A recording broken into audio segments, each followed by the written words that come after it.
History is a selective narrator, but the earth remembers what we have chosen to forget.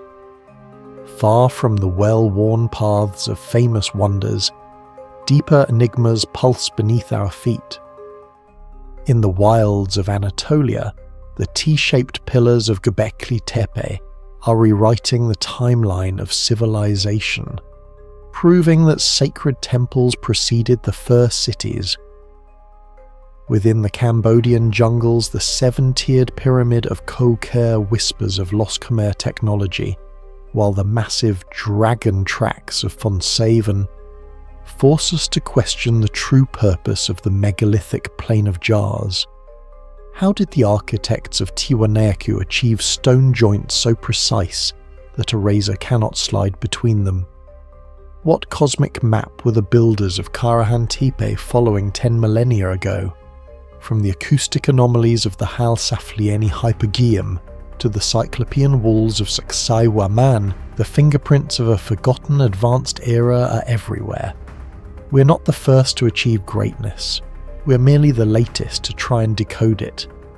The shadows are lengthening. It is time to listen to the stones. High in the rugged mountains northwest of Beijing, a cliff face rises above a narrow valley that at first glance appears strangely perforated. From a distance, the rock wall looks as if it has been pierced by hundreds of square openings, forming a pattern eerily similar to a giant honeycomb carved into the mountainside. These openings belong to the Guyaju caves, one of the most unusual and least understood ancient archaeological sites in northern China. Unlike many monumental structures in Chinese history, imperial palaces, temples, or city walls that were meticulously recorded in dynastic chronicles, the origin of this mysterious complex remains largely undocumented. There are no inscriptions revealing its builders, no surviving written records clearly describing its construction, and no historical account explaining why such an ambitious stone settlement was created in such a remote mountain valley. Yet the scale of the site leaves no doubt that it was the result of careful planning and organised labour. More than 100 rooms, corridors, stairways and chambers were carved directly into the rock of the cliff itself, forming what appears to be an entire hidden village built inside the mountainside. Even today, archaeologists continue to debate a fundamental question that has persisted for decades. Who built Guyaju, and what purpose did it serve? The Guyaju caves are located in the mountainous landscape of Yanqing district, approximately 90 kilometers northwest of central Beijing. This region lies near the well-known Badaling section of the Great Wall, and has historically served as a frontier zone between the agricultural civilizations of northern China and the nomadic cultures of the Eurasian steppe. For thousands of years, these mountains formed a natural corridor through which traders, soldiers, and migrating tribes passed. The caves themselves are carved into a cliff roughly 10 to 15 meters high, overlooking a small valley, a location that would have provided a natural defensive advantage. Anyone approaching from the valley floor would have been clearly visible from the cliff openings above. The geography alone suggests that the builders were aware of the strategic benefits of constructing a settlement within the rock face, rather than on the open ground below. Unlike some archaeological discoveries that are suddenly revealed through dramatic excavation, the Guyaju caves were never entirely forgotten by local communities. Villagers in the surrounding mountains had long been aware of the caves and occasionally visited them, but for centuries the site attracted little scholarly attention. Because no inscriptions or easily datable artifacts were visible on the surface, early historians had difficulty linking the caves to a specific dynasty or historical event. It was not until the 20th century, when systematic archaeological surveys began documenting ancient cultural sites across northern China, that researchers started to examine the caves more closely. Detailed mapping revealed that the cliff contained more than 110 carved chambers, and making it one of the largest known complexes of artificial cliff dwellings in the region. What initially appeared from afar as a random pattern of holes in the rock turned out to be a remarkably organised architectural network of rooms, corridors, staircases and openings. The most striking feature of Guyaju is the fact that the entire complex was carved directly into solid rock rather than formed from natural caves. Each chamber appears to have been deliberately excavated by human hands. Archaeologists have identified more than 100 individual rooms of different sizes distributed across several levels of the cliff. Some chambers are small, only a few meters wide, while others are larger halls capable of accommodating groups of people. Narrow staircases cut into the stone connect the different levels, allowing movement between the rooms without leaving the cliff face. Rectangular doorways and windows were carved with surprising precision, and many rooms contained flat stone platforms that appear to have functioned as beds or benches. Small niches in the walls may have been used to hold oil lamps or store personal belongings. The overall layout creates the impression of a multi-story village hidden within the rock itself, a design that required planning rather than random excavation. Rock-cut architecture is not unique to China. Similar techniques appear in several other ancient cultures. The monumental city of Petra in modern-day Jordan, for example, was carved into sandstone cliffs by the Nabateans more than 2,000 years ago, while the cave cities of Cappadocia in Turkey contain entire underground communities carved into volcanic rock. However, Guyaju differs significantly from these famous sites. Petra is renowned for its elaborate facades decorated with columns and sculptures, while Cappadocia's cave settlements include complex underground tunnels and religious murals. In contrast, the Guyaju caves are remarkably plain. The rooms lack decorative carvings, statues, or inscriptions. Their design appears purely functional. This simplicity makes the site harder to interpret, because there are few artistic or cultural clues that might reveal who built it, or why. Archaeological investigations around the caves have attempted to determine their age through the analysis of artifacts discovered in the surrounding area. Some pottery fragments and everyday tools found nearby suggest that the site may have been used during the Liao dynasty, which ruled northern China between the 10th and 12th centuries. The Liao state was established by the Khitan, a powerful semi-nomadic people from northeastern Asia. During this period, the frontier regions north of Beijing were inhabited by various tribal groups related to the Khitan, including the Kumo Shi, who are sometimes proposed as possible builders of the caves. According to this hypothesis, the complex may have served as a settlement or refuge connected to communities living along the Liao frontier. Yet the archaeological evidence remains surprisingly limited. Despite the large number of rooms carved into the cliff, researchers have found relatively few artifacts inside them.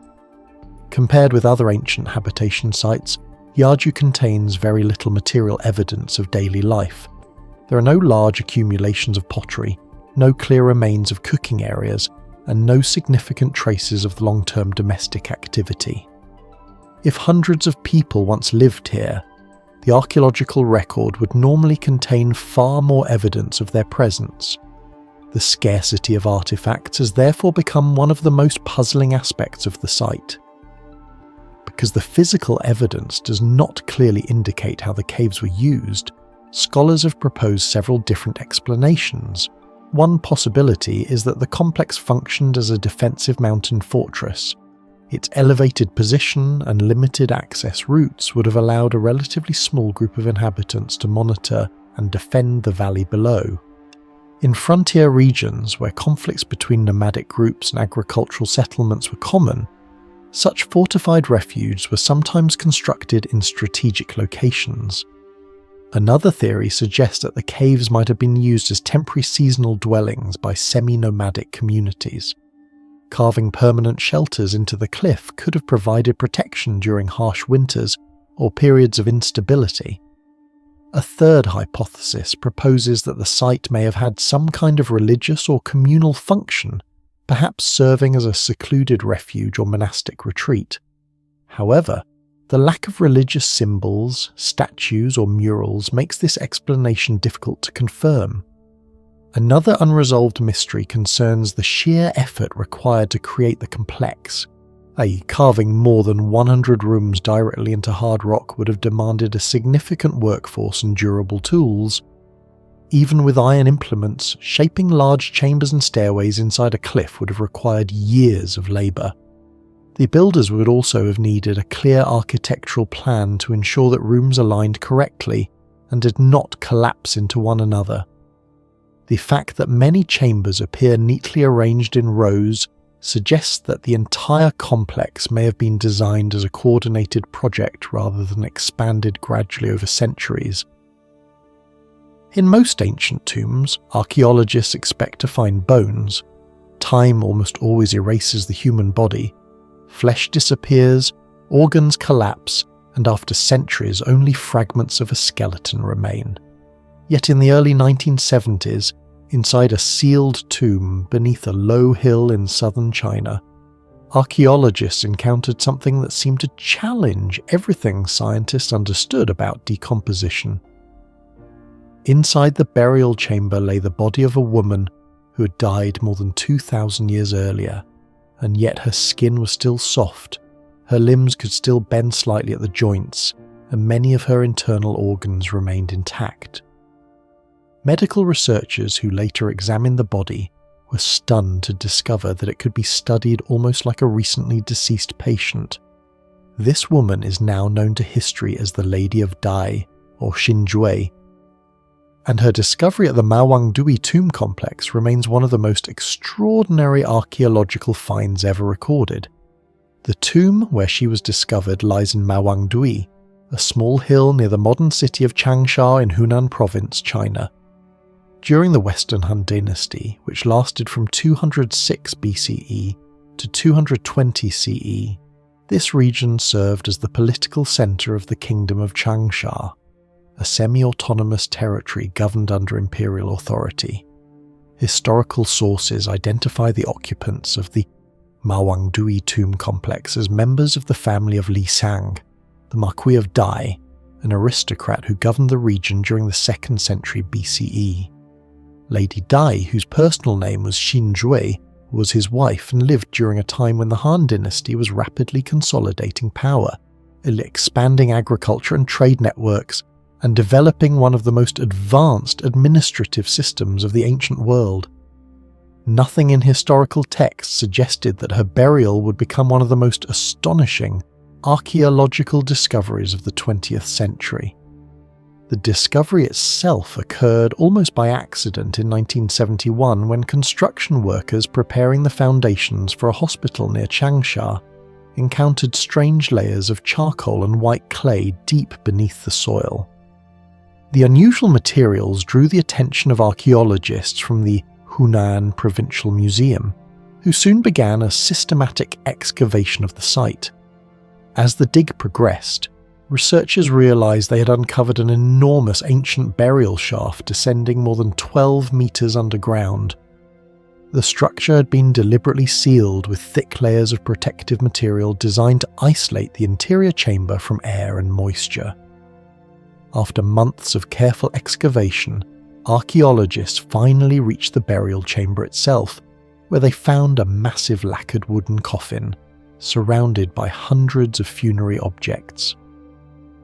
As the outer coffin was opened, researchers realized the burial contained not one coffin, but 4 nested coffins, each decorated with elaborate red and black lacquer paintings typical of elite Han Dynasty burials. Inside the innermost coffin lay a human body wrapped in more than 20 layers of silk cloth and immersed in an unknown reddish liquid. What the archaeologists saw next immediately stunned them. Instead of a skeleton, the body appeared almost lifelike. Radiocarbon dating and historical records indicate that Lady Dai died around 163 BCE, meaning that when the tomb was opened, the body had remained sealed for more than 2,000 years. Yet the preservation of the corpse was unlike anything archaeologists had ever seen. Her skin remained soft and flexible, and her arms and legs could still move slightly at the joints. Even more remarkable was the condition of her internal organs. Unlike Egyptian mummies, which are preserved by removing organs and drying the body with natron salts, Lady Dai had not been intentionally dehydrated. Instead, her tissues remained moist, and her organs were still present within the body. Because of this unusual condition, and scientists sometimes describe her as a rare example of a wet mummy, the level of preservation allowed medical researchers to perform one of the most detailed autopsies ever conducted on an ancient human body. During the examination, doctors identified intact organs, preserved blood vessels, and even traces of blood inside the veins.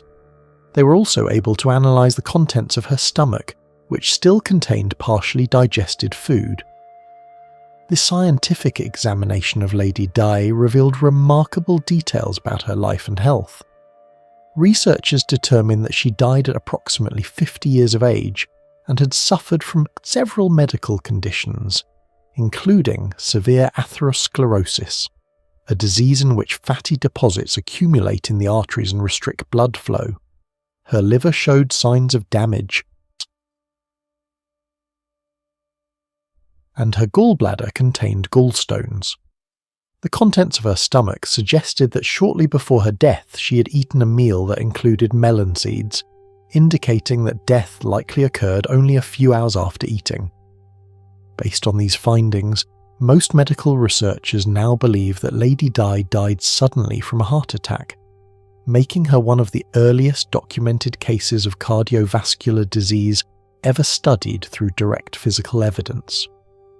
Beyond the extraordinary preservation of the body itself, the excavation of the Mawang Dui tomb produced a vast collection of artifacts that revealed important details about elite life during the Han Dynasty.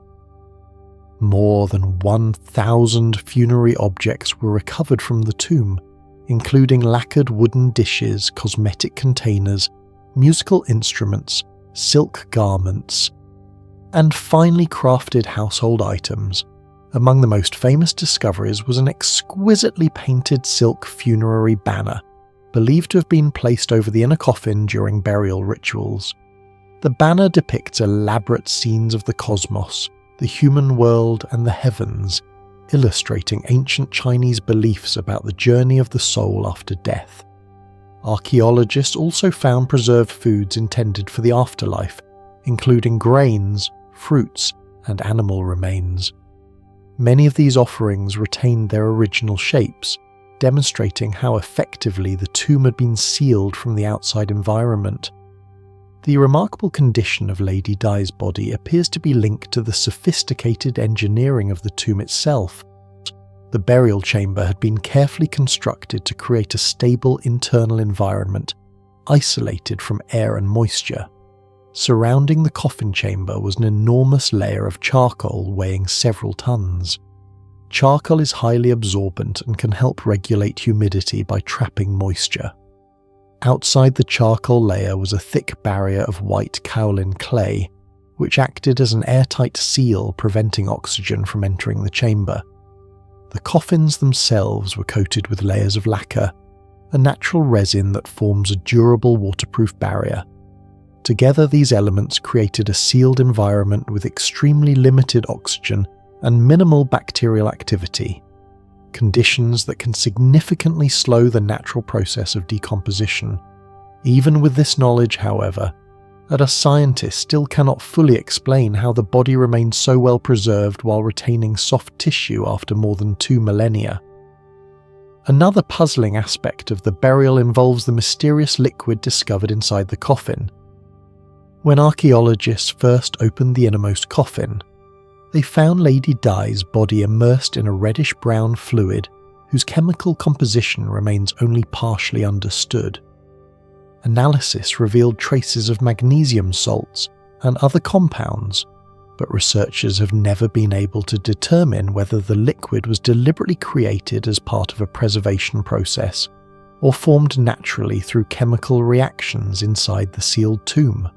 No identical liquid has been documented in other ancient burials, leaving this element of the discovery one of the lingering mysteries of the Mawangdui tomb. Even decades after the excavation, the Lady of Dai continues to raise questions about the technological knowledge of the Han Dynasty. The tomb appears to combine advanced architectural planning, environmental control, and complex burial rituals in ways that suggest a deep empirical understanding of how to protect organic materials from decay. Yet ancient Chinese texts provide little detailed explanation of these preservation techniques, and many aspects of the burial remain unexplained. For archaeologists and historians, the discovery represents not only a remarkable window into the life of a Han Dynasty noblewoman, but also a reminder that ancient civilizations sometimes possessed practical knowledge that modern researchers are still struggling to fully understand.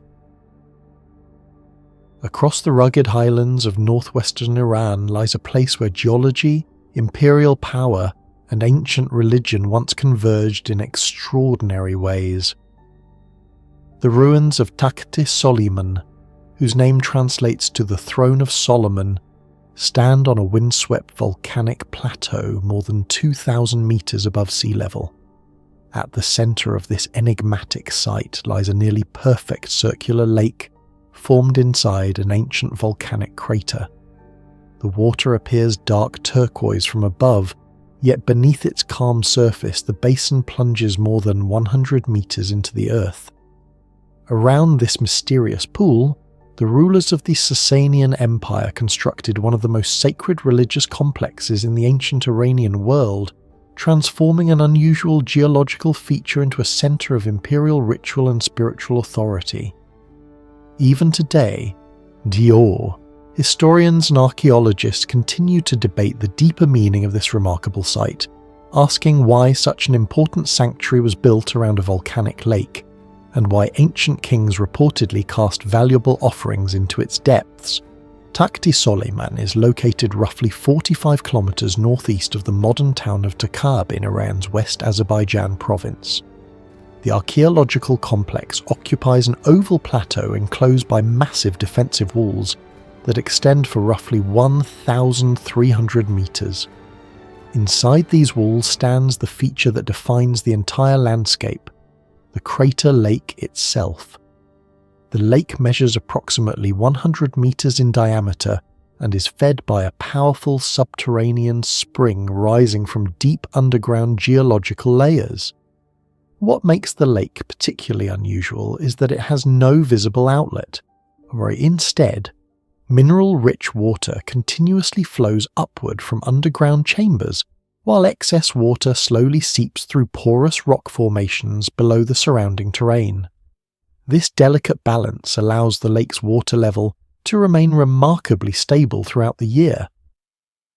Geological studies have shown that the crater formed when mineral deposits from thermal springs gradually built up around the rising water source, eventually creating a natural basin that resembles a volcanic crater. Long before modern geology provided this explanation, however, ancient communities interpreted the phenomenon very differently. To them, the deep water emerging mysteriously from the earth was a sacred sign that the place possessed supernatural power.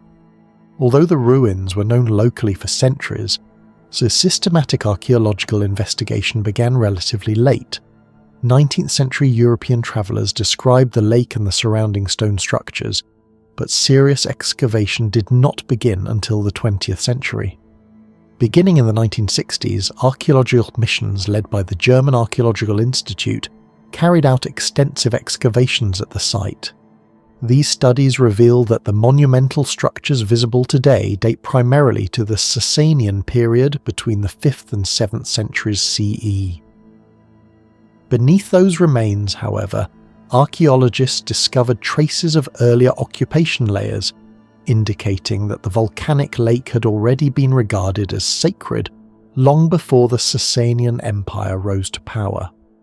This discovery confirmed that the location had attracted religious activity for many centuries, yet long before imperial architects transformed it into a formal sanctuary. The most extraordinary element of the entire complex is the relationship between the sacred lake and the religious architecture built around it. At Takht-e Soleyman stood the famous fire temple of Azar-Goshnasp, one of the 3 most important fire temples in the religion of Zoroastrianism.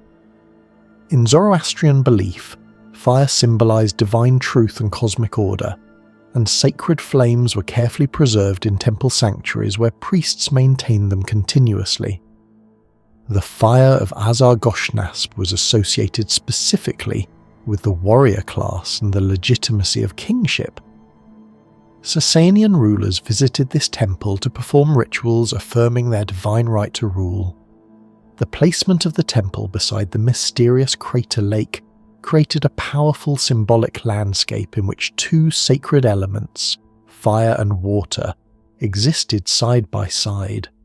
Archaeologists believe the entire layout of the sanctuary was carefully designed so that the temple buildings, ceremonial halls, and surrounding walls were aligned with the lake at the centre, turning the natural crater into the spiritual heart of the complex. Historical sources suggest that the site played an important role in royal ceremonies during the reign of Sasanian kings such as Khosrow I and later rulers of the dynasty. Medieval chronicles describe how Persian kings travelled to this sanctuary during significant political events, including coronations and military victories. During these ceremonies, offerings were presented to the sacred fire, and valuable objects were sometimes thrown into the lake itself. Coins, jewellery and ceremonial weapons were reportedly cast into the water as symbolic gifts to divine forces believed to dwell beneath the earth. Because the crater lake descends vertically and reaches depths exceeding 100 metres, retrieving objects from the bottom has proven extremely difficult. Even modern divers face dangerous conditions due to limited visibility and steep rock walls. As a result, archaeologists cannot yet determine whether these historical accounts are accurate or how many objects might remain hidden beneath the lake's surface. If the chronicles are correct, the bottom of the crater could contain a remarkable collection of Sasanian ritual offerings that have remained untouched for more than 1,000 years. Excavations around the lake have nevertheless revealed impressive architectural remains that demonstrate the scale and importance of the sanctuary. Archaeologists uncovered the foundations of the fire temple itself, which consisted of a square domed chamber where the sacred flame was once maintained. Nearby stood large audience halls where royal ceremonies likely took place, as well as residential quarters for priests and temple officials responsible for maintaining the sacred fire. Surrounding the complex was a fortified wall reinforced with towers that enclosed the entire sacred precinct. These structures reveal that Takht-e Soleyman was not merely a small religious shrine but a major ceremonial centre within the Sasanian state. Archaeologists were also surprised to discover that the site continued to be used centuries after the collapse of the Sasanian Empire. In the 13th century, the Mongol Ilkhanid rulers constructed a palace complex within the ruins, incorporating elements of the earlier Sasanian architecture into their own buildings. This later occupation demonstrates that Takht-e Soleyman remained an important symbolic location long after the original religious system had disappeared. Another remarkable aspect of the site is the engineering required to construct large buildings along the unstable edge of a geothermal crater. The Sasanian builders erected massive stone and brick structures directly beside the lake, stabilizing foundations in terrain shaped by mineral deposits and underground water activity. The surrounding defensive wall forms an oval nearly 1,300 meters long, carefully designed to enclose the sacred space while adapting to the natural shape of the plateau. Compared with other Sasanian sites such as the great palace complexes of Ctesiphon, the architecture at Takht-e Soleyman shows an unusually sophisticated integration between natural landscape and constructed environment. The entire complex appears to have been planned so that the crater lake functioned as the spiritual and visual centre of the sanctuary. The mysterious character of the site deepened in later centuries when local legends associated the ruins with the biblical King Solomon. According to regional traditions recorded during the Islamic period, Solomon ruled over supernatural beings known as jinn and used the crater lake at Takht-e Soleyman as a place where rebellious spirits were imprisoned beneath the earth.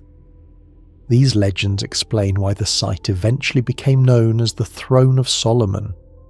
Although historians recognise that these stories developed long after the Sasanian period, they demonstrate how the dramatic landscape of the crater lake continued to inspire myths of supernatural power. Despite decades of archaeological research, several important questions remain unanswered. The full geological structure of the lake has not been completely mapped because of its depth and the mineral deposits along its walls. The possibility that ritual offerings still lie on the lake bed remains unconfirmed, and recovering such artifacts would require advanced underwater exploration technologies. Scholars also continue to debate why the Sasanian rulers chose this remote volcanic plateau as the location for one of their most important temples. Transporting building materials and maintaining a large religious complex in such a mountainous environment would have required considerable logistical effort. Today, Takht-e Soleyman stands as a UNESCO World Heritage Site and one of the most remarkable archaeological landscapes in the Middle East. Few ancient locations combine such dramatic natural geology with imperial architecture and centuries of religious tradition. The silent crater lake still occupies the centre of the ruins just as it did 15 centuries ago, its dark waters reflecting the surrounding stone walls and broken temples. Beneath that tranquil surface may lie objects once offered by kings seeking divine favour, relics of a vanished empire whose rituals remain partly hidden in the depths of the earth. For archaeologists, Takht-e Soleyman continues to represent both a historical treasure and an enduring mystery, a place where ancient Persia left behind a sacred landscape that still guards many of its secrets. Deep within the dense forests of the North Caucasus, scattered across mountain slopes and river valleys, stand thousands of silent stone chambers that have puzzled archaeologists for more than a century. At first glance, they appear simple. Small rectangular structures built from massive stone slabs. Yet a closer look reveals something extraordinary. Each chamber is assembled with remarkable precision, and on the front slab sits a perfectly carved circular opening, almost like a portal. These structures are known as the Dolmens of the North Caucasus, and they represent one of the most enigmatic megalithic traditions on Earth. Built several thousand years ago during the Bronze Age, these stone monuments combine architectural precision, mysterious symbolism, and a scale of construction that seems astonishing for the societies that created them. Even today, despite decades of research, many fundamental questions remain unanswered. Who built them? How were they constructed? And most importantly, what were they truly used for? The dolmens are located in the North Caucasus region, primarily in what is now southern Russia. Most examples are found in the Krasnodar Krai and Republic of Adygea, with additional sites scattered across the western Caucasus mountain range near the Black Sea. Researchers estimate that more than 3,000 dolmens once existed across this region. Hundreds remain standing today, often hidden within forests or perched on hillsides overlooking ancient trade routes and river valleys. Their distribution stretches across several hundred kilometres along the Caucasus foothills. Despite this wide geographic spread, the structures share strikingly similar designs. This suggests they were created by a single cultural tradition that flourished in the region roughly between 3,000 and 5,000 years ago, during the late Neolithic and Bronze Age periods. This alone makes the Caucasus dolmens remarkable.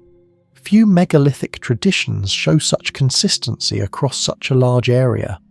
Local populations had long known about these structures, and folklore often described them as the homes of ancient spirits or mythical beings. However, systematic study began only in the 19th century, when Russian archaeologists and explorers started documenting the monuments. One of the earliest recorded scientific descriptions came from 19th century Russian expeditions exploring the Caucasus. By the early 20th century, archaeologists had begun mapping hundreds of dolmen sites. More extensive excavations were conducted during the Soviet period, particularly from the mid-20th century onward. Archaeologists carefully excavated many dolmens, hoping to determine their purpose and cultural origins. These investigations revealed that many of the structures had been used as burial chambers, containing human remains and grave goods. Yet the findings raised almost as many questions as they answered. The most striking characteristic of the Caucasus dolmens is their construction. Each structure is built from several massive stone slabs, usually sandstone. These slabs form the walls, floor, and roof of a small chamber. In many cases, each slab weighs several tons. What astonishes researchers is the level of precision in their construction. The stones were carefully shaped so that the edges fit together tightly, sometimes with carved grooves and joints that allow the slabs to interlock. In certain examples, the stone surfaces are remarkably flat and smooth, suggesting deliberate shaping rather than simple stacking of natural rocks. Even more mysterious is the circular opening carved into the front slab. This opening is typically about 30 to 40 centimeters in diameter and appears almost perfectly round. In many dolmens, archaeologists discovered circular stone plugs that fit precisely into this opening like a stopper sealing the chamber. Creating such features with the tools available during the Bronze Age would have required extraordinary skill and patience. The builders likely used stone tools, wooden levers, and simple hammering techniques, yet the results often resemble precision masonry. When compared to other megalithic traditions, the Caucasus dolmens occupy a unique place. Structures like Stonehenge in Britain or the dolmens of Western Europe also involve large stones, but the Caucasus monuments are distinctive because they resemble carefully assembled stone boxes rather than standing stones or open tombs. Excavations conducted during the 20th century uncovered important clues about the function of these structures. Inside many dolmens, archaeologists found human skeletal remains, often belonging to multiple individuals. These remains were frequently accompanied by burial artifacts such as pottery fragments, bronze objects, stone tools, and ornaments. Such discoveries confirmed that at least some dolmens were used as collective burial chambers. However, several aspects of these findings surprised researchers. First, not every dolmen contained human remains. Some chambers were completely empty, suggesting they may have served ceremonial or symbolic purposes rather than purely funerary ones. Second, many dolmens appear to have been reused over long periods, with evidence that burials occurred in multiple phases. This implies that the structures remained culturally important for generations. Third, the artifacts found within the dolmens indicate connections with broader Bronze Age cultures of the Caucasus and surrounding regions.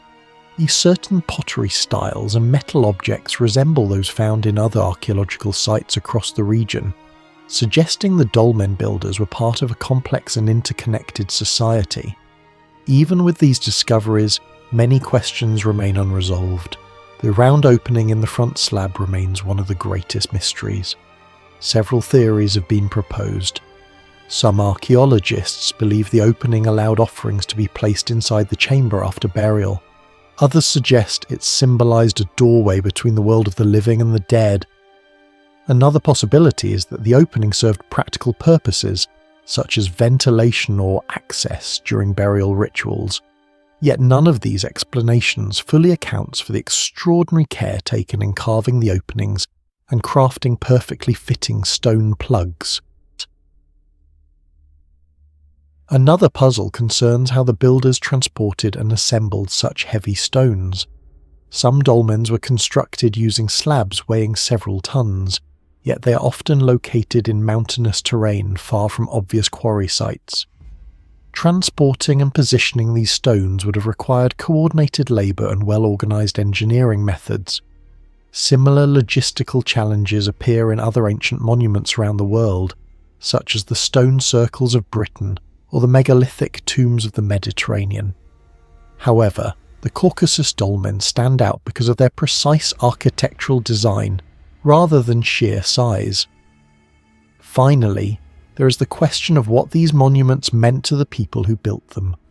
Dolmens appear across many parts of Europe and Asia, usually as burial structures.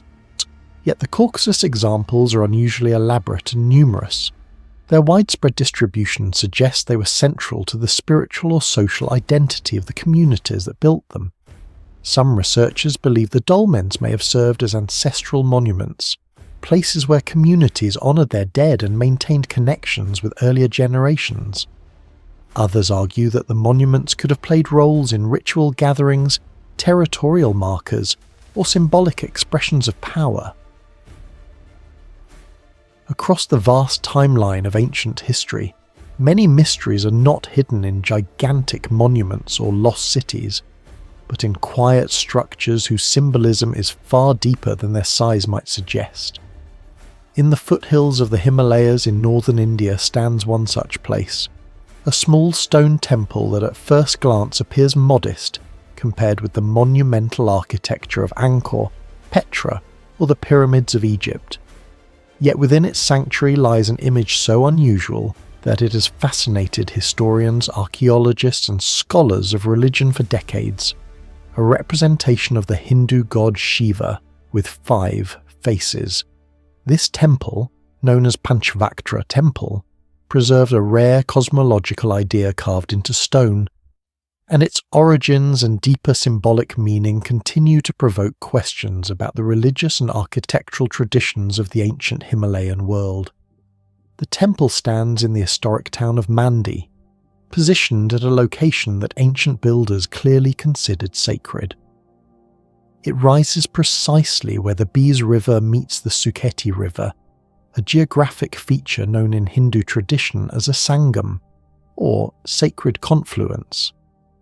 In Indian religious culture, the meeting point of rivers has long been associated with spiritual energy and ritual purification.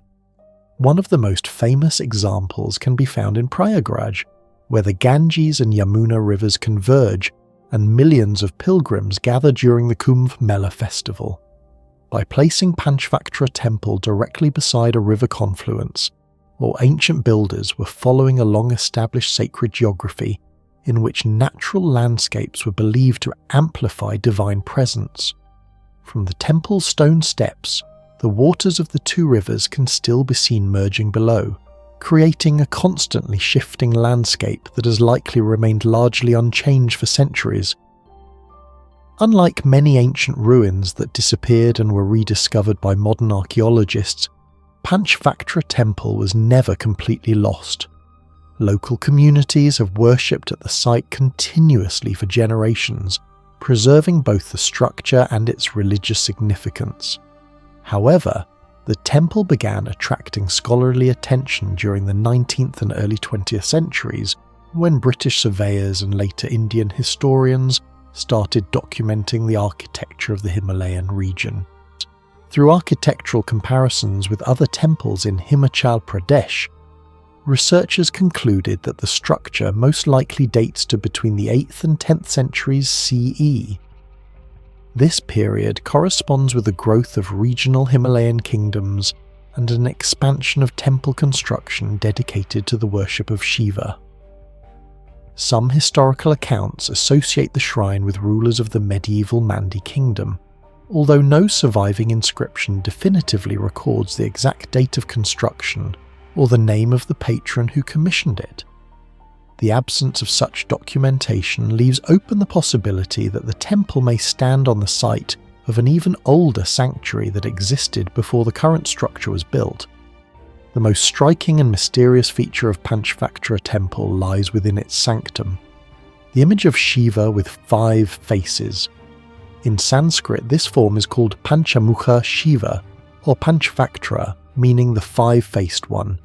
Each face symbolizes a different cosmic aspect of the universe according to Shaivite philosophy.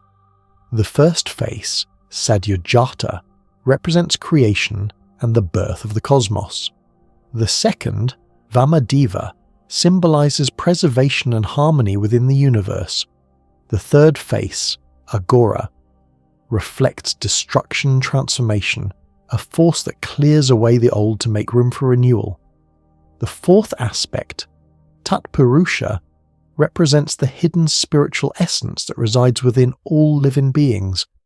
The fifth face, Ishana, symbolizes the transcendent consciousness that governs existence beyond ordinary perception. Together, these five aspects describe the full cycle of cosmic activity: creation, preservation, destruction, concealment, and revelation. While this philosophical concept appears in ancient Shaivite texts, temples specifically devoted to this five-faced form of Shiva are extremely rare. Most Shiva temples across India contain a lingam, the abstract cylindrical symbol representing divine energy, rather than a multi-faced anthropomorphic sculpture. For this reason, the existence of a temple dedicated to Panchvaktra raises intriguing questions about the religious traditions that once flourished in the Himalayan region. Architecturally, the temple follows the classical Nagara style, the dominant form of temple architecture in northern India. The structure consists of a square sanctum chamber, surmounted by a curving tower known as a shikhara, whose vertical lines symbolically connect the earthly world with the heavens. The temple was built primarily from locally quarried stone blocks, carefully shaped and fitted together to form thick, stable walls. Despite standing close to a powerful Himalayan river, the structure has survived for centuries, enduring floods, seasonal monsoon rains, and even earthquakes that periodically affect the mountainous region.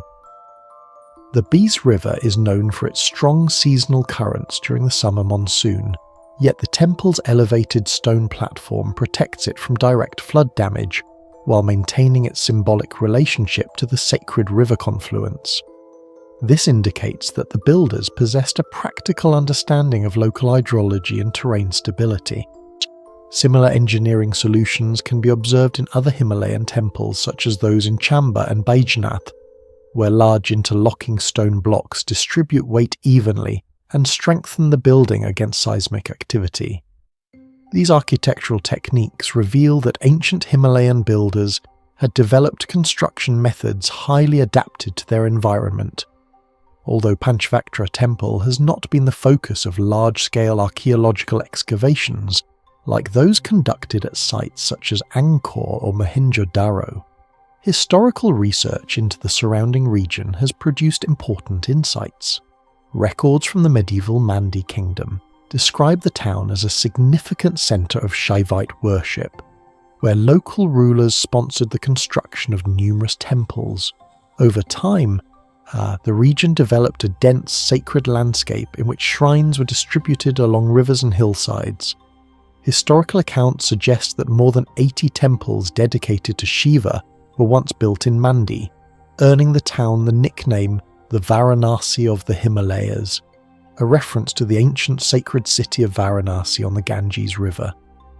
The temple network played an important role in religious life, and many of these shrines are still used during the annual Shivratri festival. During this event, dozens of local deities represented by ceremonial idols are brought together in a grand procession through the town, continuing a ritual tradition that may date back centuries. Panchvaktra temple remains one of the key sites involved in these celebrations, and suggesting that it held an important symbolic position in the sacred geography of the region. Despite centuries of worship and modern academic study, several mysteries surrounding Panchvaktra temple remain unresolved. Scholars still debate whether the five-faced Shiva icon dates from the temple's original construction or was installed at a later period. Without inscriptions or early written records, determining the exact chronology of the sculpture remains difficult. Another question concerns the broader arrangement of temples across Mandi. Some researchers have proposed that the placement of these shrines along the rivers may reflect an intentional sacred landscape, possibly connected to ritual pathways or symbolic directions associated with Shaivite cosmology. While definitive evidence for such a plan has not yet been confirmed, the pattern of temple distribution continues to attract scholarly interest. Finally, the deeper significance of Panchvaktra worship in the Himalayan region remains only partially understood. While the philosophical concept of 5 cosmic aspects is well documented in Shaivite texts, physical temples dedicated to this symbolism are rare, suggesting that the religious tradition represented here may once have been more widespread but later declined or transformed. Long before the first cities rose in Mesopotamia, and thousands of years before written history appeared, human hands were already carving images into the dark volcanic rocks of central Iran. Across a rugged landscape of mountains and dry valleys, ancient figures of wild goats, hunters, spirals and mysterious symbols were etched into stone with extraordinary patience. These images were not hidden inside caves or protected by ancient structures. They were carved directly onto exposed rock surfaces, left open to wind, sun and erosion for millennia. Yet remarkably, thousands of them still survive today. This vast and enigmatic collection of rock art is now known as the Teymareh petroglyphs, one of the largest concentrations of prehistoric carvings in the Middle East, and a site that continues to raise difficult questions for archaeologists trying to understand the beliefs and lives of ancient people on the Iranian plateau. The Teymareh petroglyph region lies in central Iran within modern Markazi province, stretching across the mountainous terrain between the towns of Khomein, Golpayegan and Mahalat. The landscape here is defined by rocky hills and dry valleys that form part of the wider Iranian plateau. Geological activity in the distant past produced large areas of exposed volcanic rock, particularly basalt, a material known for its extreme hardness and durability. This geological feature turned the region into an unusually resilient natural archive. Unlike famous cave art sites such as Lascaux in France or Altamira in Spain, where prehistoric paintings survived inside sheltered caves, the carvings of Teymareh appear mostly on open rock faces and scattered boulders across the hills.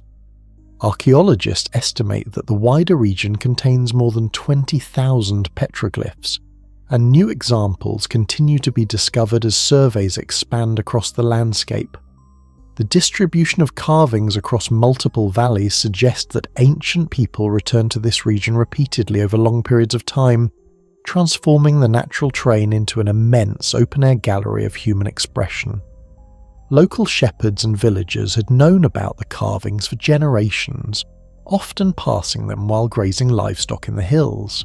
However, systematic attention from archaeologists began only in the late 20th century when Iranian researchers started documenting rock art sites across central Iran. During the 1970s and 1980s, surveys in the Teymareh region revealed that the scattered carvings were not isolated examples, but part of a far larger network of rock art sites spread across a broad geographical area. Archaeologists began photographing and mapping the engravings, gradually realizing that the region contained one of the most significant petroglyph concentrations in the country. As documentation expanded, researchers also noticed variations in style and technique among the carvings, suggesting that they had been created during multiple historical periods rather than by a single culture.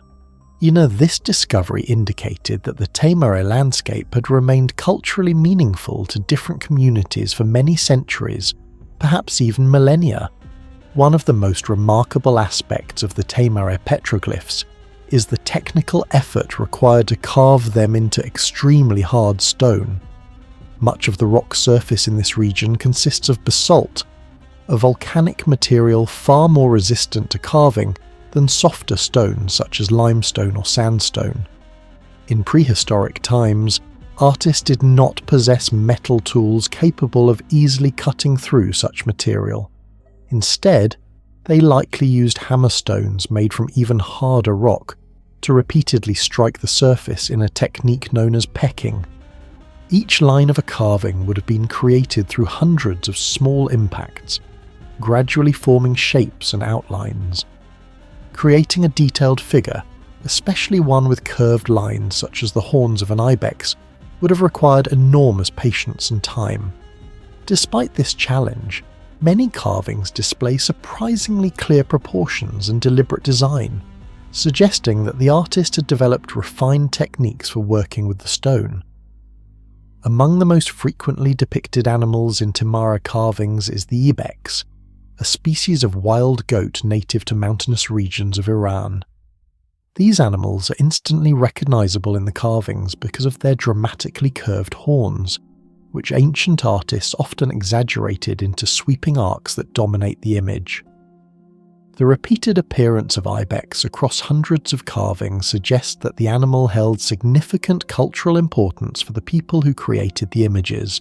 Other carvings show human figures holding bows or participating in hunting scenes, offering glimpses into the daily activities and survival strategies of ancient communities living in the region. Alongside these recognizable images appear abstract shapes, spirals, circles, and geometric patterns, whose meaning remains uncertain. Similar motifs appear in rock art across Eurasia, yet archaeologists have not been able to determine exactly what they represented. Over the past several decades, archaeological research in Teymareh has focused primarily on documentation and analysis rather than excavation. Because petroglyphs exist on exposed rock surfaces rather than buried layers of soil, traditional excavation techniques offer limited information about their age. Instead, researchers analyze factors such as weathering patterns, carving style, and comparisons with other rock art traditions to estimate their historical context.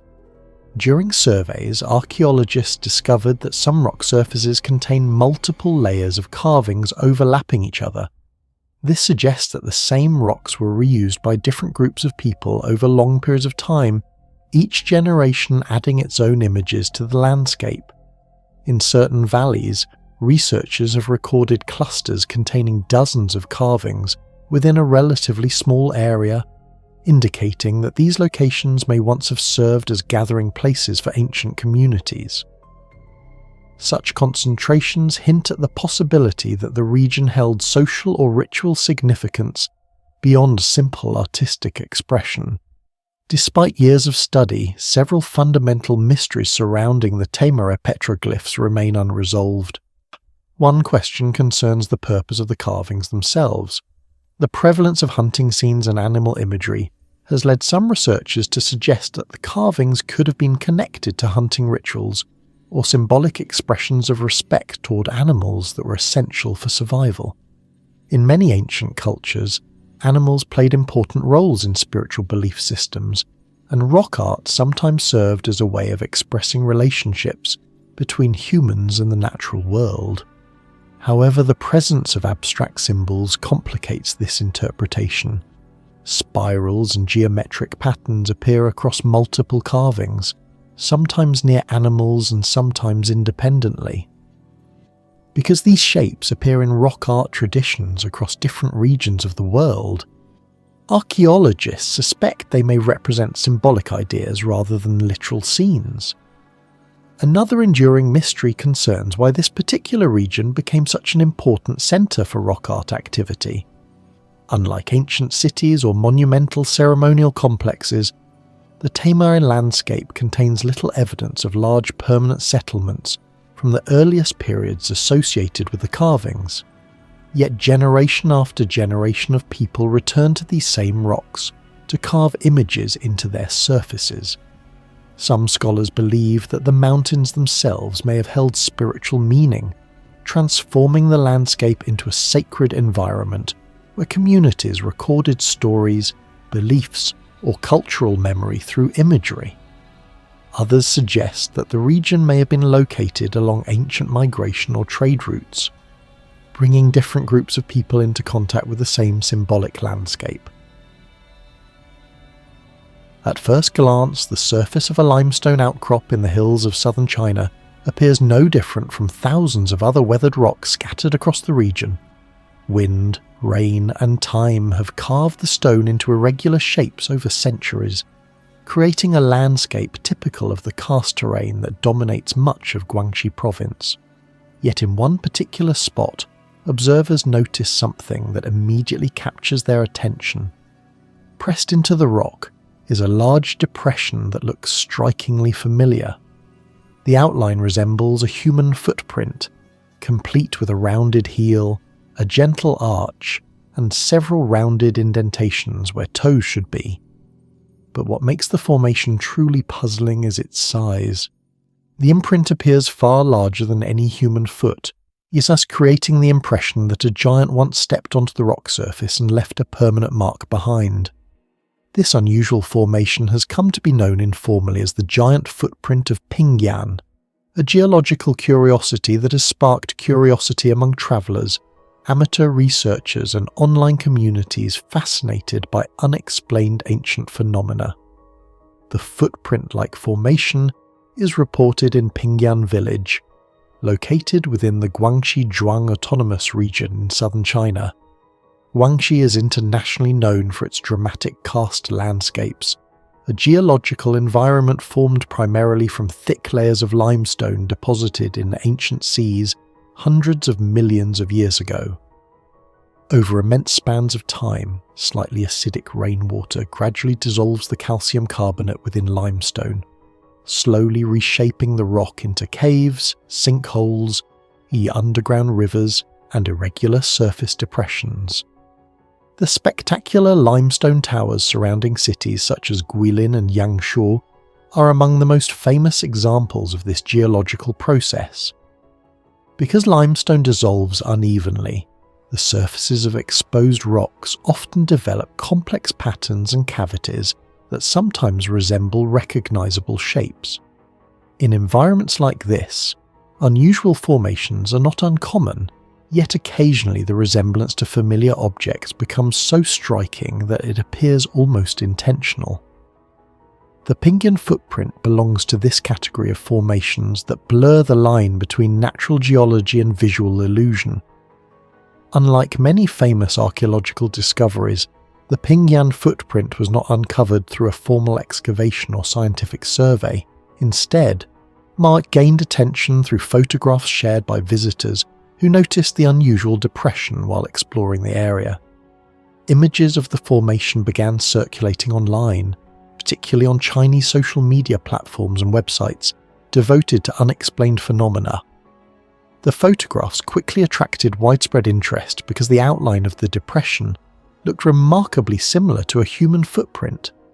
Observers pointed out what appeared to be a distinct heel at one end, a curved section resembling the arch of a foot, and several smaller rounded depressions at the opposite end that seemed to correspond to toes. When viewed from certain angles, the resemblance becomes so convincing that it is easy to imagine the impression being left by a massive human foot, pressing into soft ground that later hardened into stone. The scale of the formation is what intensifies the sense of mystery. Estimates based on photographs suggest that the depression measures roughly around 60 centimeters in length, though precise measurements vary depending on where the boundary of the shape is defined. To place this in perspective, the average adult human foot typically measures between 24 and 28 centimeters. A 60 centimeter footprint would therefore be more than twice the size of a normal human foot.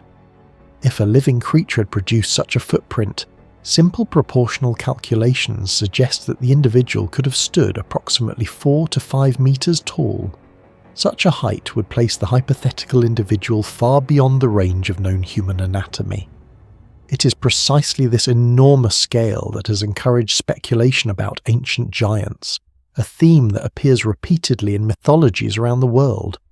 Stories of giant humans or semi-divine beings exist in ancient Greek traditions, Middle Eastern folklore, and many indigenous cultures. Chinese mythology also contains references to colossal figures connected to the creation of the world or early legendary eras. Although such stories are culturally fascinating, mythology alone cannot serve as scientific evidence for the existence of giant humans. When scientists encounter formations that resemble footprints, they normally examine several key factors before considering a biological explanation. Authentic fossil footprints, whether created by dinosaurs or early humans, typically occur within sedimentary layers that were once soft mud or volcanic ash. Over time, these layers harden into rock, preserving the shape of the foot that pressed into them. Importantly, fossil footprints almost always appear in sequences called trackways, showing multiple steps from the same animal moving across the surface. Famous examples include the Laetoli footprints in Tanzania, preserved in volcanic ash roughly 3.6 million years ago, which reveal a clear sequence of early hominin footprints walking across an ancient landscape. Dinosaur track sites around the world similarly preserve dozens or even hundreds of footprints within the same geological layer. These trackways provide critical evidence confirming that the impressions were produced by real animals moving across soft ground.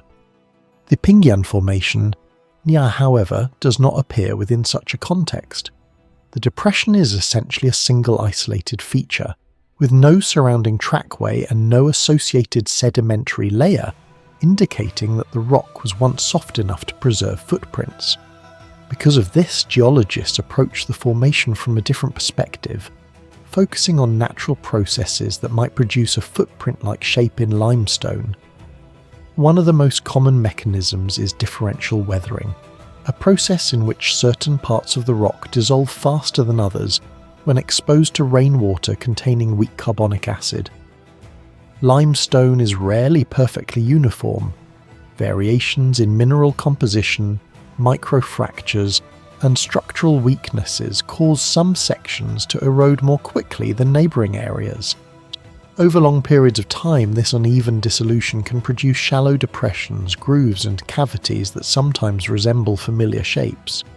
In karst landscapes, another common phenomenon involves the formation of solution pits, small rounded cavities created when rainwater collects on the surface of limestone and gradually dissolves the rock beneath it. These pits can expand and merge together as erosion continues. When several pits happen to align in a particular pattern, the resulting shape may resemble a footprint or other recognizable object. Similar formations have been documented in limestone regions across Europe and Asia. For example, the famous sacred footprint on Adam's Peak in Sri Lanka has long been associated with religious traditions that attribute the mark to the Buddha, the Hindu god Shiva, Undammed, or even the biblical Adam. Geological studies, however, indicate that the formation is primarily natural, though later modified by human carving. In Southeast Asia, numerous stone carvings depicting symbolic Buddha footprints exist as part of religious architecture, but these are clearly intentional artistic works rather than natural impressions. Another important factor when evaluating unusual geological features is the presence or absence of archaeological evidence. If the Pingyan footprint had been carved by ancient people, researchers would expect to find at least some signs of human activity nearby, such as tool marks, cultural artifacts, or historical records describing the site. However, there are no published archaeological reports documenting such evidence at the location. No stone tools, pottery fragments, or habitation remains have been reported in connection with the formation. Without such supporting evidence, the hypothesis that the footprint was deliberately carved by an ancient civilization remains unsubstantiated. Despite the lack of scientific confirmation for extraordinary explanations, the Pingyan footprint continues to attract attention in popular culture. Photographs of the formation frequently appear on websites discussing ancient giants, mysterious geological anomalies, or unexplained archaeological discoveries. The reason for this enduring fascination lies partly in a psychological phenomenon known as pareidolia, the human tendency to recognize familiar patterns in random shapes. Pareidolia explains why people often see faces in clouds, animals in rock formations, or human-like silhouettes in shadows. When the brain encounters a shape that vaguely resembles something familiar, it automatically interprets the pattern as meaningful even when it arises purely from natural processes. In the case of the Pingyan Formation, the resemblance to a footprint is strong enough to trigger this cognitive response almost instantly. Even if the formation is ultimately the product of natural weathering, it still highlights an intriguing aspect of the relationship between humans and the landscapes they inhabit. Throughout history, unusual rock formations have inspired myths, religious traditions, and local legends. Natural arches became sacred gateways. Towering rock pillars were interpreted as petrified giants, and mysterious depressions in stone were sometimes believed to be the footprints of gods or legendary heroes. These interpretations reveal how human imagination interacts with the natural world, transforming geological features into cultural symbols and stories.